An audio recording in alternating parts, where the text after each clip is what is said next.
Semua rakyat Malaysia berasa sedih apabila Najib terpaksa menghabiskan hukuman di penjara Kajang. Ya, tidak boleh tidak boleh menjalankan hukuman di tahanan di rumah. Dan melalui adendum itu, mungkin ada sebab-sebab yang tertentu yang kita tidak ketahui. Tapi sebagai rakyat Malaysia lah, saya berhak bercakap. Ya. Banyak pemimpin-pemimpin UMNO supaya menggesa Presiden UMNO menarik diri daripada menyokong kerajaan. Kita tak tahu sejauh mana perjuangan mereka.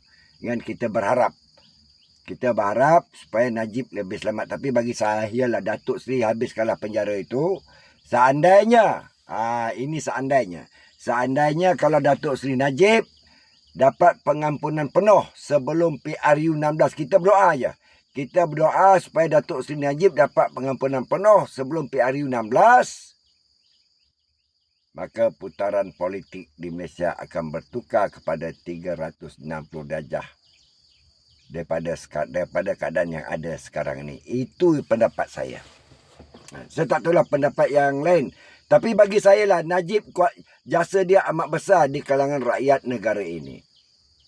Ya, saya ini tidak dinafikan.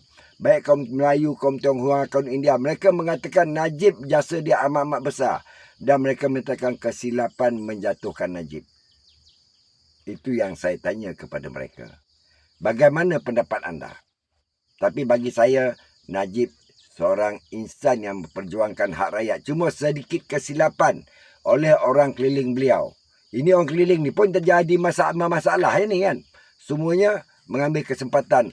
Akhirnya beliau terpaksa menanggung akibat daripada kelalaian beliau sendiri. Tapi bagi saya, Najib seorang pejuang. Wassalam.